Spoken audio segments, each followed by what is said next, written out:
ng bayan, maasahan anumang panahon. Maganda nag-araw Pilipinas, narito ang pinakahuling update sa binabantayan nating Bagyong Opong. At sa lagay ng panahon ngayong araw, patuloy na nananalasa sa kalupaan ang Bagyong Opong habang napanatili nito ang kanyang lakas bilang severe tropical storm. Huling namataan ang sentro ng Bagyong Opong isla ng Mindoro. Taglay pa rin ang lakas ng hangin na umaabot sa 110 kilometro bawat oras, malapit sa gitna at pagbugsong umaabot sa 150 kilometro bawat oras. Kumikilos ito ng pakanluran sa bilis na 35 kilometro bawat oras. Sa ngayon, nakataas na ang Tropical Cyclone Wind Signal number 3 sa Mindoro, Marinduque, Batangas, Romblon at ang northern portion ng Aklan. Signal number 2 at number 1 naman sa nalalabing bahagi ng Southern Luzon, kasama na ang Metro Manila at Visayas.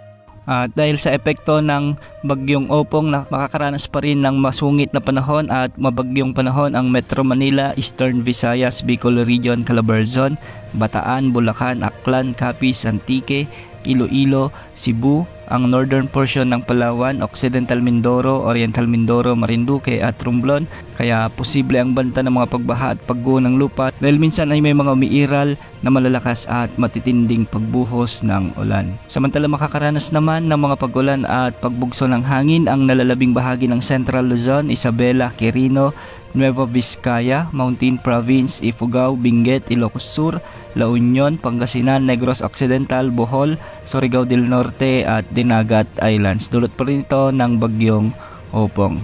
Samantala, may mga pabugso-bugsong pag-ulan din dulot ng habagat sa Zamboanga Peninsula, Northern Mindanao, ang lalalabing bahagi ng Caraga, ang lalalabing bahagi ng Visayas at nalalabing bahagi ng Palawan. Magiging maulap naman ang mga kalangitan na may mga scattered rains and thunderstorms sa nalalabing bahagi ng Luzon. Dulot pa rin ito ng epekto ng Bagyong Opong. Sa nalalabing bahagi ng Mindanao, habagat din ang magdadala ng bahagyang maulap na papawirin na may mga kalat-kalat na pagulan at thunderstorms. Sa araw na ito may nakataas na weather advisory, heavy rainfall outlook dulot ng pinagsamang epekto ng habagat at ng Bagyong Opong.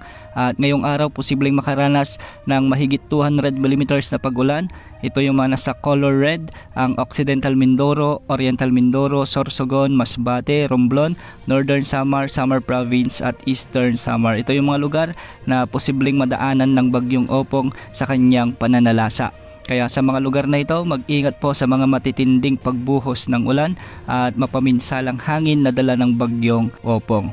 Samantala, posible naman ang mula 100 hanggang 200 mm na pag-ulan ngayong araw sa Quezon Province, Rizal, Laguna, Batangas, Camarines Norte, Camarines Sur, Catanduanes, Albay, Aklan, Antique, Capiz, Iloilo, Guimaras, Negros Occidental, sa may Leyte, Southern Leyte, Cebu at Bohol. Ang mga lugar na ito ay makakaranas din ng mga malalakas hanggang sa matitinding pagbuhos ng ulan dulot ng Bagyong Opong, kaya mag-ingat rin po sa banta ng mga pagbaha at pagguho ng lupa. Samantala, mula 50 hanggang 100 mm na pag-ulan naman ang posibleng maranasan ngayong araw ng mga lalawigan ng Aurora sa may Metro Manila, Bataan, Cavite, Palawan at Negros Oriental, kasama ng Siquijor, Camiguin at Surigao del Norte. Pinag-iingat natin ang ating mga kababayan din dito dahil minsan ay makakaranas ng mga katamtaman hanggang sa malalakas na pag-ulan.